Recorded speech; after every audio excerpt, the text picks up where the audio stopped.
China's far west has long been a place of mystery, isolation, great beauty, and at times threat.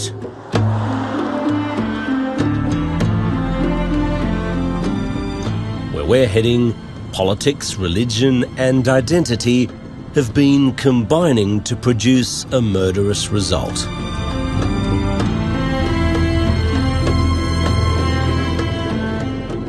Hundreds have died over the past year following violent clashes. The government blames the bloodshed on independence-seeking ethnic Uighurs who've lived in this tough landscape for generations.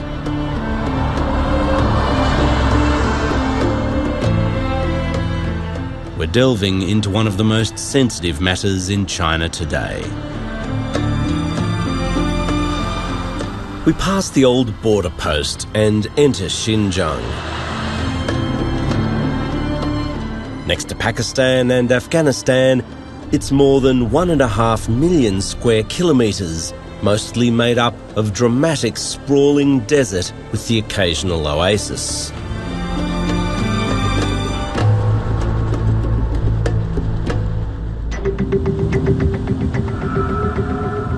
Immediately you come across paramilitary police and SWAT teams, cars pulled over, identification documents registered.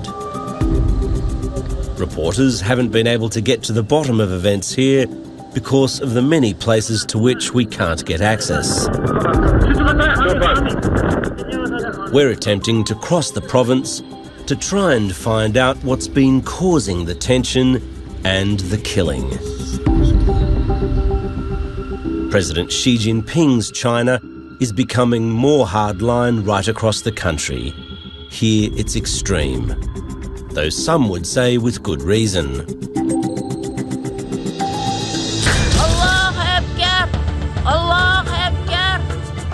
Last year, a team of jihadists from Xinjiang planned to strike an iconic location. They were after a shocking image to go round the world. A car was driven into a crowd in front of Beijing's Tiananmen Gate, killing and maiming as it went. Said to be a suicide mission, the vehicle burst into flames, with a Uighur man, his wife and mother-in-law all inside. Yet the majority of violence has happened inside Xinjiang.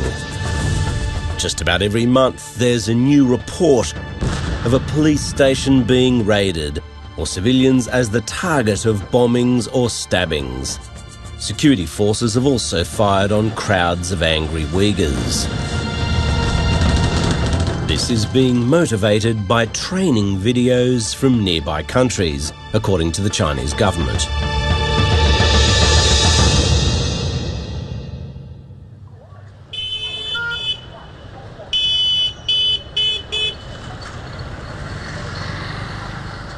Neighbourhoods here tend to form along ethnic lines, and our first city is no exception. It's known as Hami in Chinese or Kumul in Uighur. In the 1950s, Han Chinese made up 11% of the population in this province. Now, after waves of government-sponsored migration, they account for around half of those living here. Some critics say it's a deliberate attempt to outnumber the locals.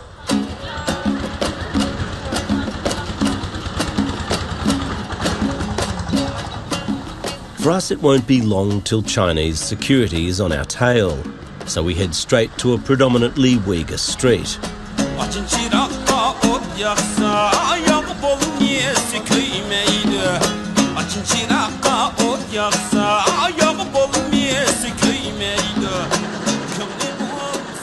People come here to buy the traditional clothing that's still popular in everyday attire. Machines have replaced hand weaving, but the designs have been passed down for generations. 你好，你好。您好，这是您的商店吗？就是我的商店。是做什么？是做那个专门做民族汉维族人用的。民族特色的，这是衣服。This Uighur family business has benefited from an $18,000 grant from the government and we're told the town is getting more prosperous. But what sort of a place is it becoming? 比如，如果有很多杭州人搬家到这里，对你来说没有什么大的问题。你应该这样问这个问题吗？就不好回答了。应该这些问题应该党来给你们回答。共产党给你们说话最好吧？我们老百姓胡了嘛，当说话就不好了，那个犯罪了。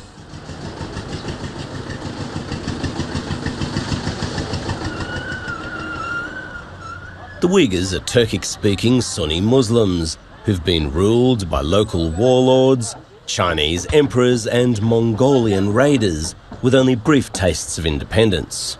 They're a welcoming people.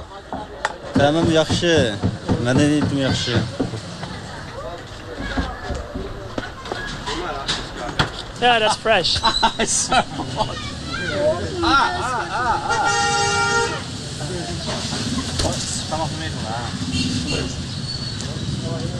It's good though. It's good when it's fresh. Yeah, it's really cool. Nice.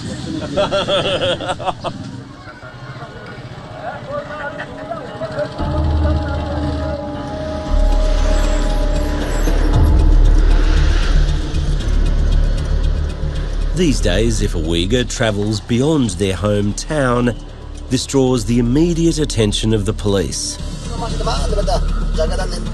So it doesn't take long for a foreign TV crew to be well and truly on the radar of the local security apparatus.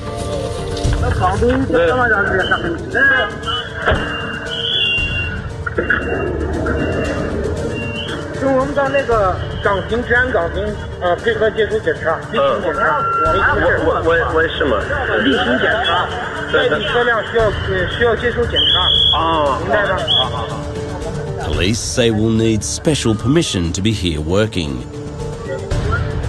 In this country, you can feel it when you're about to be followed quite a bit.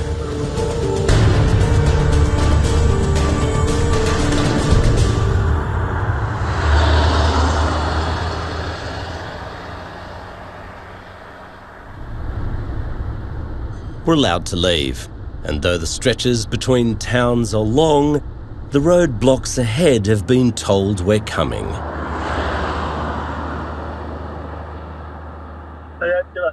We're pulled over and our car is confiscated.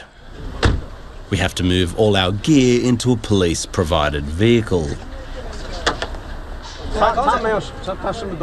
They claim our driver doesn't have the right paperwork to ferry people around and want us to move on to the next town without him.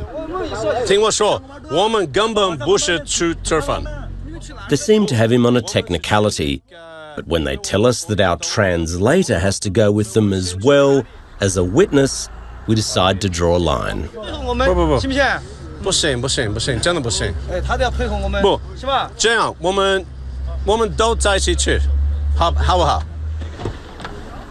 They cave in and allow our translator to travel with us after he provides a statement.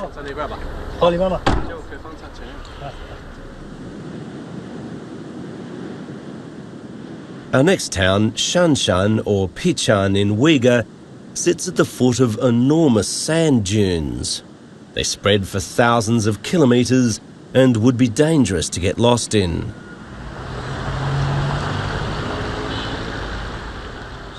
It's more than 40 degrees here, so I go to buy some beer, with 5 government minders following me. We're told they're here to help, and will be helping every time we leave our hotel. Sure enough, next morning, when we try to leave and film, there's a welcoming committee on hand.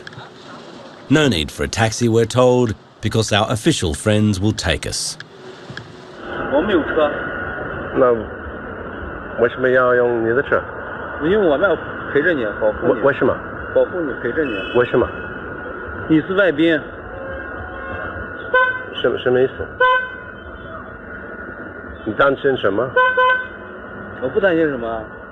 They say we're in breach of procedures for not having formally applied to conduct interviews here.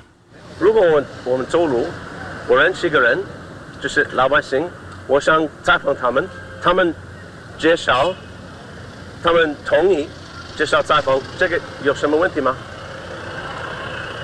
他们不同意采访。 Yet apparently the special procedures don't extend to filming the scenery. So soon we're off to see this town's most famous attraction. These massive dunes used to attract travellers in much greater numbers, yet many have been scared off by the recent tensions. Well, have a look at this, eh?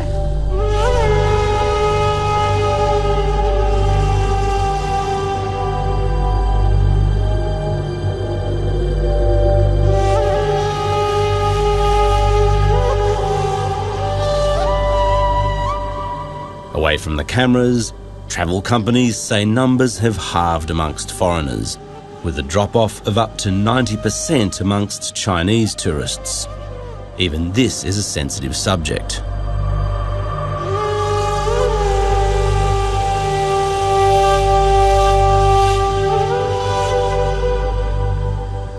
We'd love to be able to speak to both Uighurs and Han Chinese about what it's like living here, but that is absolutely not going to be permitted by local government officials.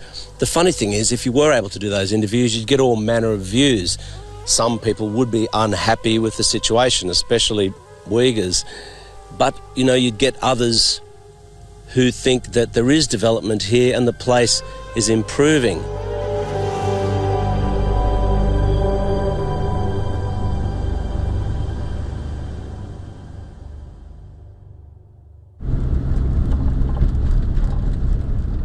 Day 3 in Xinjiang, and we're being driven to the next place by our minders.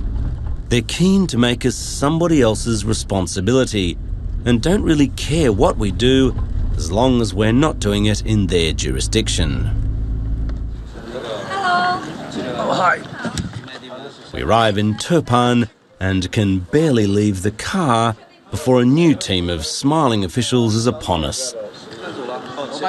Here, even by Chinese standards, the tailing will be remarkable. And this is interesting, those guys have been following us. Here they come again, we're about to get in the lift. You notice our friends are just, even in the foyer of this hotel, following us around. And sure enough, in they come. 1, 2, and 3. Friends in the lift.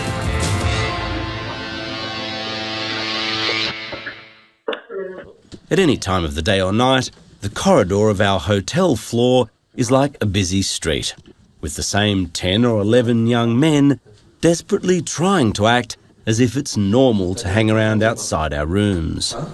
不是在这里看风景还是什么？没有，我是在这儿旅游的。啊，旅游嘛，啊，行。 One man leaves his surveillance notes on our movements where we can spot them. Number 1 went into number 2's room. Number 2 back to his room. Number 3 and number 4 went out together, and so on. 你们还在这吗？23个小时在一样的地方，不是有点奇怪吗？ It might seem ridiculous to try and deny that these men have been sent to follow us, but our top-shelf party loyalist will at least give it a go. 这个情况我不太清楚，跟着你吗？对对对，是的。我们就是我的领导。比如他们那人在那边，他们来你知道，政府的人。那这是不，客人吧？可能是。他们不是客人。没问题。 We also ask for help to line up an interview with an imam, and to our great surprise, one is organised. 不是，麦老师。Come on. The guests from our hotel follow us there in convoy as well.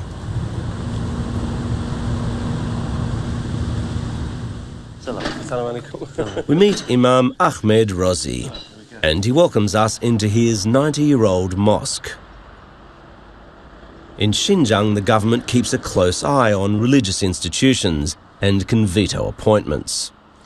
In this province, veils for women and beards for men are actively discouraged by the authorities.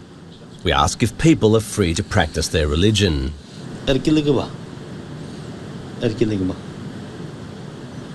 We also ask why so much killing has occurred recently, especially Uighurs killing Han Chinese.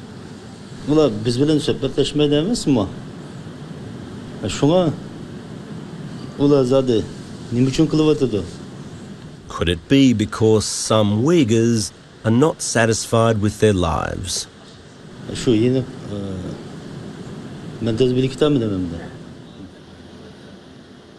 A team of government officials records every word the Imam says.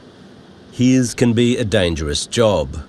An Imam will get into big trouble if he questions the Communist Party's handling of things. But being too close to the authorities can also be deadly. In July this year, in another city, an Imam seen as too pro-government was stabbed to death in a political assassination. We ask why this might have happened.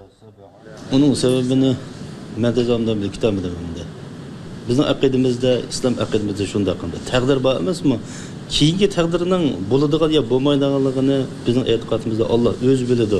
Shunga jazman qat'iy bo'lmaydi debmi hukm qila olmayman. Shundaqla bo'ladi debmi jazman hukm qila olmayman. This Imam certainly has a difficult path to navigate.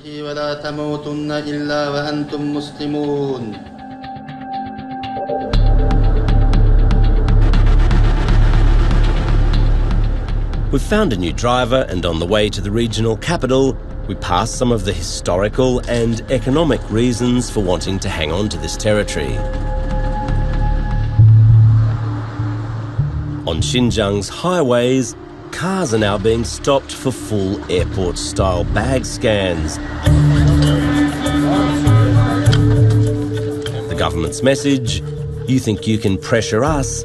Try this for pressure. Who are you? Where are you going? How do you know each other?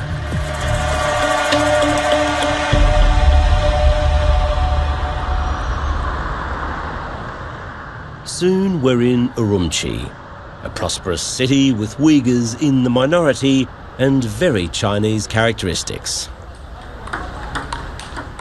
Most people you talk to seem to like living here, but a few months ago, the calm was smashed to pieces.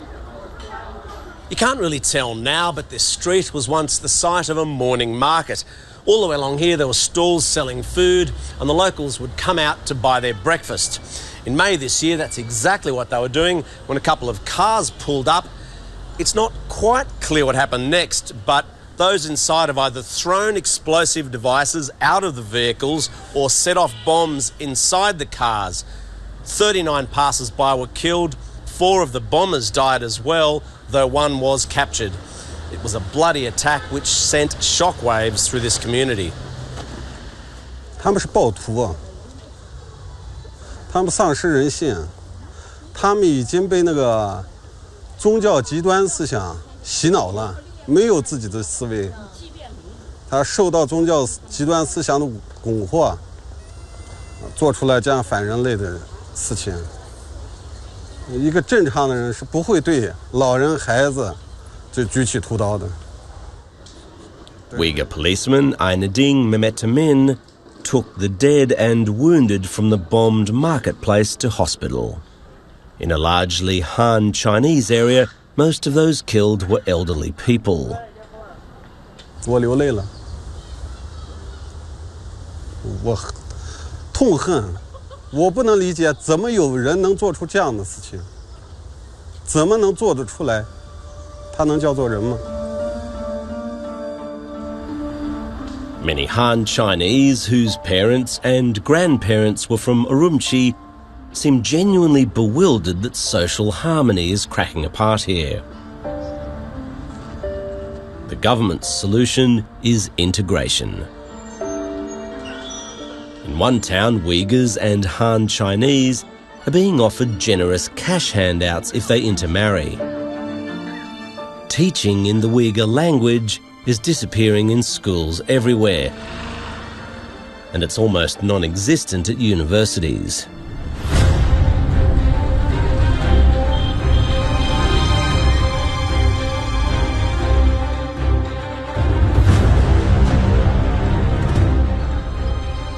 But to really test the pulse of Xinjiang, you have to head to the south, across the Taklamakan Desert. In places like Hotan, Uighurs are still in the majority. Here, many unsophisticated but brutal attacks have meant a heavier security presence than in the north. In the south, the internet is at times totally blocked and phone texting prevented. Here we briefly shake our considerable escort and get our only opportunity to speak to a group of Uighurs without a dozen police and other officials intimidating them. They're farmers seeking work in construction or as seasonal fruit pickers.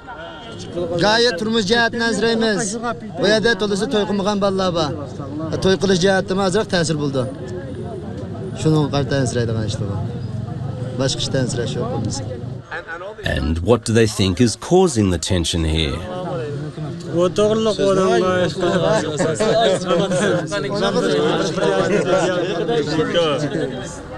So even here, when we're in a crowd and once we ask people about the violence, what's caused it, a crowd who doesn't want to talk about it. They're happy to talk about their lives, but they feel, obviously, it's a bit too dangerous to speak about these things, even if they're not involved. Even just to give an opinion is something that could really get you into trouble. As for possible solutions, Bizlar uqmaymiz dedi. Uni biz desak bo'lmaydi. Ham uni bizlarga uqtirish mumkin emas. Uni biz ham manda qasab tinchlik asosan 15 xil nima bo'lsa millat bo'lsa, hammani bak nima ta'sir qilgan millat Uighur millat bizlar shu. Bizga de ta'sir qilgan millat hech yo'q. The reason we've been hindered is to prevent comments just like these getting out. Hozir Uighur millatiga sal besim bor. O gapni bu yerda desak, chunkilik topdan bo'lmaydi. Qoraqalpoqni ko'gizib qo'ydi odamga.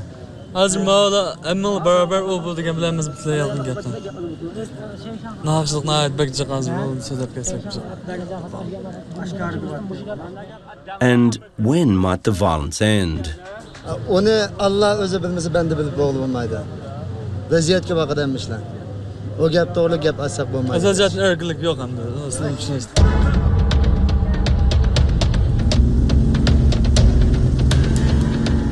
We decide to visit a village in which nearly 100 people were killed this July. Other foreign journalists have not been allowed into Ali Shihu. We're driving now to the town which has seen the largest recent violent incident, and the numbers are quite staggering. According to official reports, amongst the passers-by, 2 Uighurs were killed and 35 Han Chinese killed. Amongst the attackers, 59 were shot dead by police and another 215 captured by the local authorities. Now, this has been labelled like other incidents as a terrorist attack, but with numbers like this, it doesn't seem like what you would call by any definition a terrorist-type attack. It sounds like some sort of a grievance that's gotten out of hand, and a mob has just attacked the local police station and the local government offices. We drive into the small village well off the main road. Most of the killing was around this government building. We're prepared to hear anything that officials have to say about what happened. We turn to make another pass, and our car is pulled over. Well, here we are. It doesn't look like we're going to be able to go right down into this town, but it's interesting, it's not a very big place. What prompts 270 people to... 我们不是采访，我是说有，当然有。哦，对，你记者证给我检查一下，好不好？我想知道你的记者证麻烦。为什么是要这个？咱们看一下你是不是记者。啊，好不好？我是记者。OK， 等一下。对，说你好。这样，那我们想知道7月的时候在这里发生了什么？这样子，你把你的采访证拿来，好不好？那我没有采访证。没有采访证的话，你就是非法采访呀。Without the mysterious interviewing permit we supposedly require, we must leave none the wiser about these events.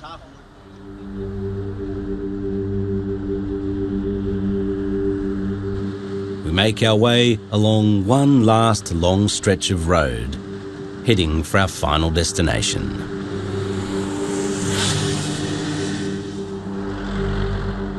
Then on day 10, we reach Kashgar, the city seen by many as the cultural home of the Uighurs. Centuries ago, travellers who made it across the desert would have eyed this place with relief.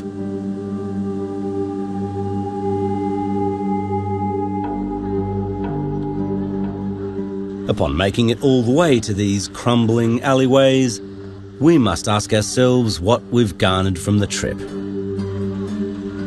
Well, in short, it's a complex and possibly deteriorating situation with many answers yet to come.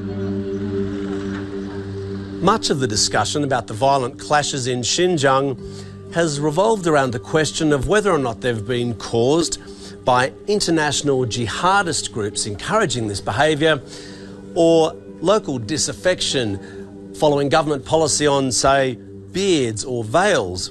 But there's another theory being put about by some academics that this is really the inevitable result of what you might call a colonial type policy, where one culture subjugates another and dominates it, that this causes general unhappiness in the community, and it doesn't take much for it to rise to the top.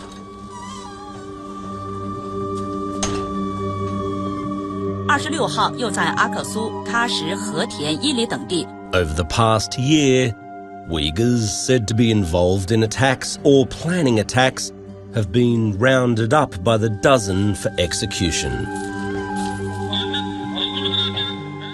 But the crackdown has also taken in moderate critics. Beijing-based Uyghur economist Ilham Tohti was given life imprisonment last week after he simply criticised government policies in Xinjiang. If even reasoned analysis is not allowed, some China watchers are warning that Beijing could be pushing the Uyghurs straight into the hands of religious extremists. Travelling to this historic city, it's fair to say that we've been harassed unrelentingly all the way. But at the end of our journey, we can put Xinjiang behind us. Yet for people who live here, this is their daily life experience. And there's no indication that that's about to change in a hurry.